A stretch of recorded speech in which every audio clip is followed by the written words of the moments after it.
thank you very much for being here with me tonight and with the rest of the audience. I want to ask you first the genesis of the project and why, how did you decide to do a movie about this story? Yes.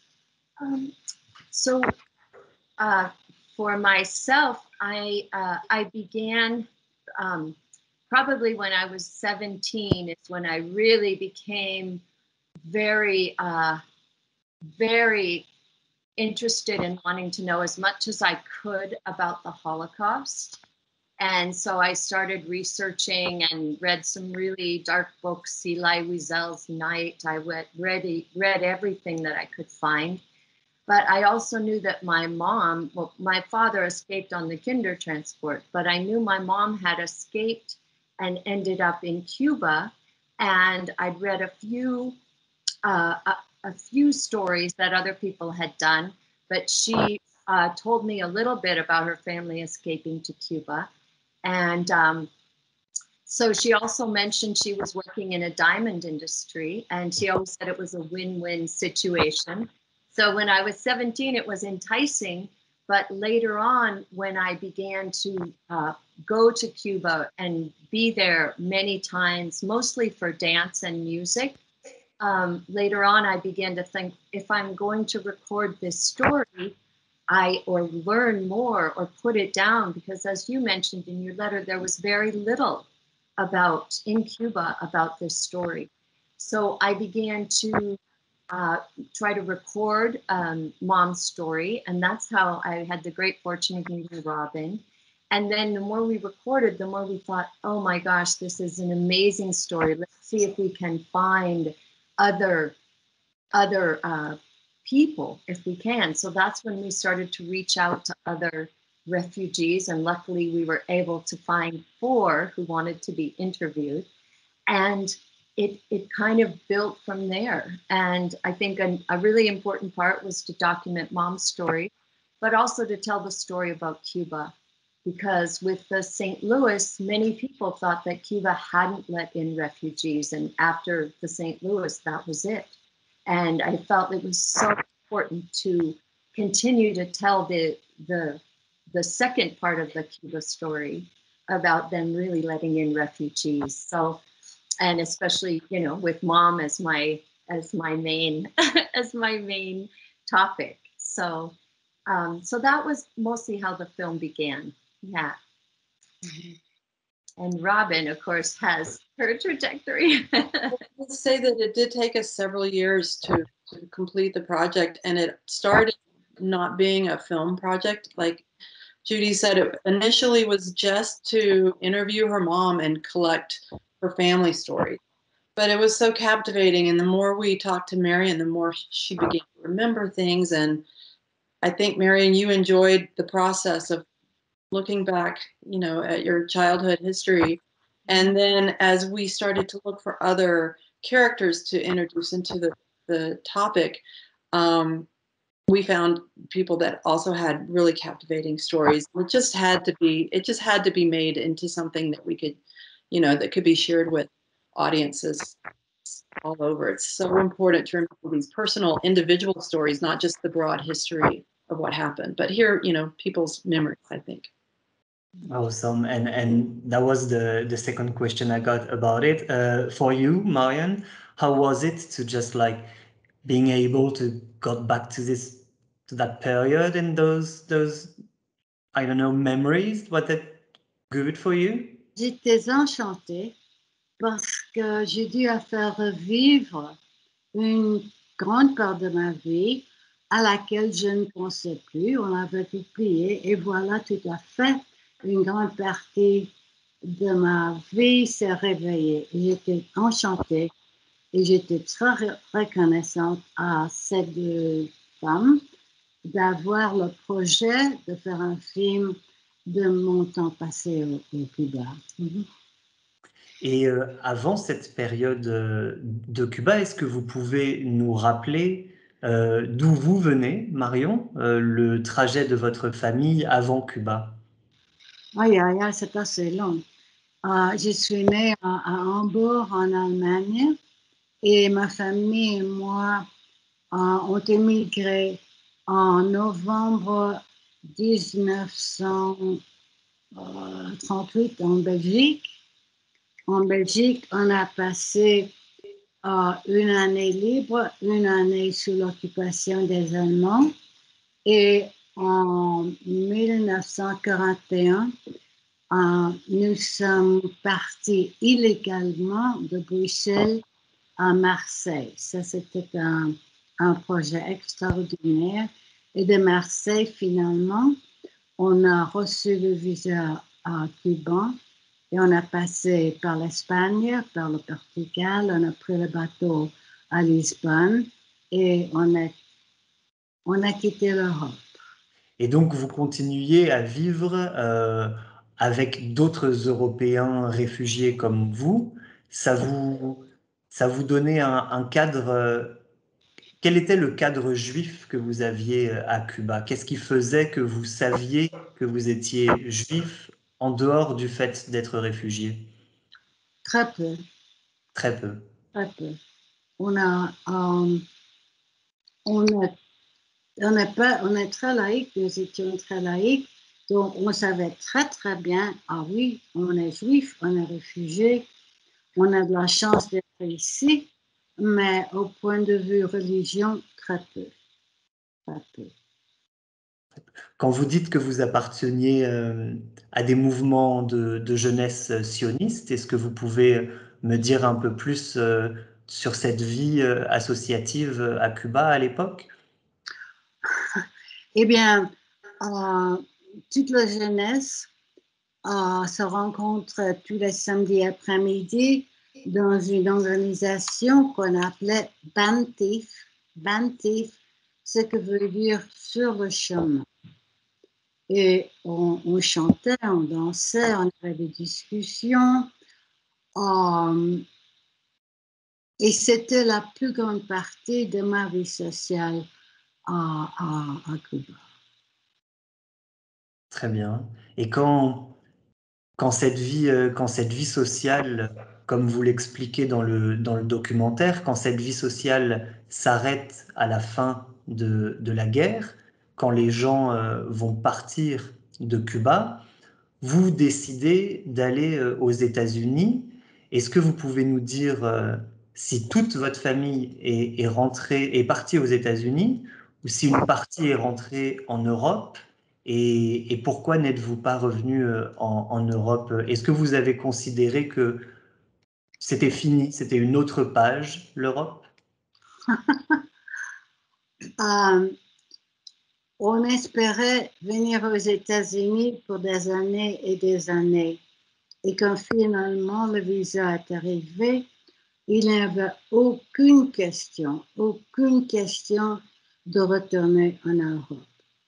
Plus tard dans ma vie, avec ma propre famille, on a vécu à Londres, on a vécu à Paris, mais à ce temps-là, en mars 1946, l'idée de retourner en Europe était complètement impossible. Was the archive of this Jewish immigration was really easy to find, or was it something complicated to discover? Well, it was very difficult to find archival resources. And I know Judy can answer part of that because she had been in Cuba many times, and there's very little record, if any, of the diamond industry in Havana. All of the places that existed when Marion was there have disappeared. So there's no physical trace, and there aren't really records that we had access to. So we could not find a lot of pictures. Most of the archival material that we used in the film came from personal records, Marion and Felicia's photographs and Richard's photographs, home collections is what we mainly were able to use. And we were very fortunate when we went to interview Felicia Rosshandler. We also went to the American Joint Distribution Committee archives, And surprisingly, their archives had more information there than we had found for sure in Cuba. And they did a lot. They did reference the diamond industry quite a bit. But the interesting part about many of their photos was that it was all men who were photographed in the industry. So even some of the researchers who did the work based on the photographs, that you would think that it was only the men working in the industry, whereas in fact, 25% of the workforce was women, both refugees and Cuban women who worked in the industry. So I also was very grateful that Mom has one or two photos. Some of them are still with Esther and Harry Birnbaum. So as time went on, it became even more important to share the story of the women in the industry as well, who were many of them girdlers, some of them cutters, but it gave a fuller picture of the diamond industry and the history as well. And there was one other organization called Critical Past, and they amazingly had some amazing footage that Robin and I were able to find from just even remember, Robin, the dancing scene that we have was found from Critical Past. And so that were for some of the actual video footage, we did use a lot of that as well. Awesome. I want to know, was it easy to find the other witnesses? Did Marion still have connection to them, or do you have to find them before? We searched. We definitely searched. We were very fortunate that Felicia Rosshandler was willing to be interviewed, and also Richard Grossbard, the son of my mom's doc. Was when Robin and I said, we're really doing this film because we're going to New York to do the interviews. And so anyway, the story of New York with piles of video gear, which we weren't sure how we were going to get around, but it worked out wonderfully. And so we found Felicia, and then Mom and I had Marion Froelich, who's in the film, lived in Denver, and we had the great opportunity to go talk with Marion Froelich as well. And by the time we interviewed her, she was already not well. And so she allowed us to use the Shoah interview that she'd done with the Spielberg organization. And then Lillian Schumann, who was absolutely wonderful, had a son here in Boulder at the time. And so great fortune, she came to visit, and we were able to interview Lillian as well. Yeah, so that was, but Mom didn't know them very well. You know, she didn't know them at all until the film. Mm-hmm. We got together, as you saw in the photos, with Esther. Mom went to visit, and then we got to visit with Lillian, and of course with Marion earlier on. Yeah. Okay. Did all the other witnesses were so thrilled about the fact to participate to this documentary? Like Marion was? What do you, Robin?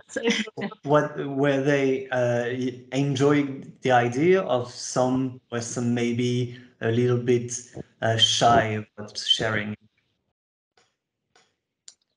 I will say that an interesting thing that happened, we found some other people that we would have liked to have interviewed, but some were not very open to it.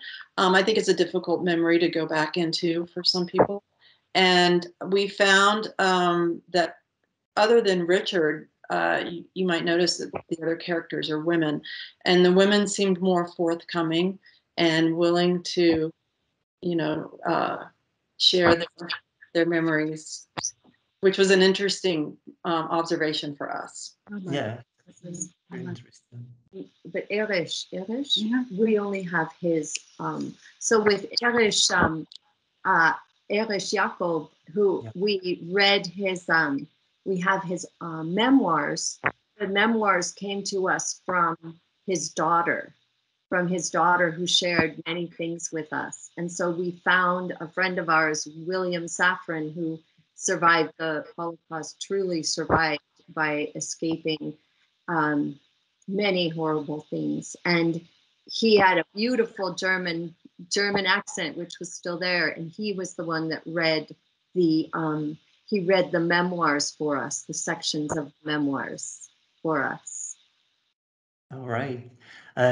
Can I ask you, well, it's maybe a bit a silly question, but how important is it today to perpetuate this memory, especially because here in Europe, we all know the memory of the Holocaust and what happened in Europe, in continental Europe, but how important is it to keep alive memory of the people who left Europe, that were still alive at the end of the war, but still who were victims of the Nazis, and still that they have a lot of stories to tell? Do you want to start? No, that's I'll start, yeah. but they want so. Well, So Pierre, I just want to say, and I've talked to Robin and my mom, we're so grateful again to you and Chloe and the organization that you're working with, and Verle and Michelle for, I just think it is absolutely essential to keep telling these stories over and over. And Mom and I were talking about it, and you know, she truly, she's 95 and a force of nature. But when the actual refugees are not here, I feel I feel it's just greatly important to continue to tell these stories. And so I know that both Robin and I felt like it was so important to continue to tell the stories. And so that's another reason why the film is for us. We're just so relieved and happy that it's out there to continue that so for future generations. For me, being someone who's grown up in America with no Jewish background, no relation to that part of history, to learn this and to meet Marion myself was hugely impactful. And as a storyteller, as someone who likes to document other people's lives and histories, this one was so captivating and told me something that I didn't know before. So I know how much of an impact that made on me, and I would like for these stories to continue to impact others and keep that memory alive, and really just perpetuate the need for us to all be kind to each other and be on a human level, and to remember that there is a danger of going over the edge, sort of, with terrible things that happen. So I feel like it helps people to be better when we understand others and their stories. Also, I wanted to mention that my two sons live in Germany, which is very interesting for me because I visit them, and I had never really learned much about the history on my own. And now, after having done the project and meeting these people and hearing their personal stories, then I can go research more and learn more as an individual about that history. It's personal now. I want to ask you, Marion, if you want to share with us a memory, something about Cuba. Je crois que la plus poignante des mémoires était le jour où ma mère et moi, nous étions penchés sur la petite radio dont je parle dans le film, et on annonçait la fin de la guerre en Europe. Et elle et moi, nous pleurions à cette nouvelle.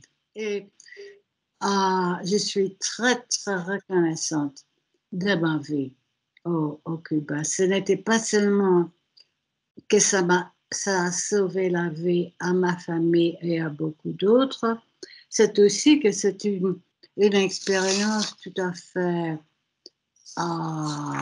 extraordinaire, et ça a vraiment fait ma vie très riche. Merci, un vrai plaisir. Judy, thank you so very much for the time you just accorded to me. It's very emotional for us that you are screening this film on International Holocaust Remembrance Day. We screened in Antwerp back in 2019, and the fact that it is being carried on this day means a great deal to us. So thank you to everyone.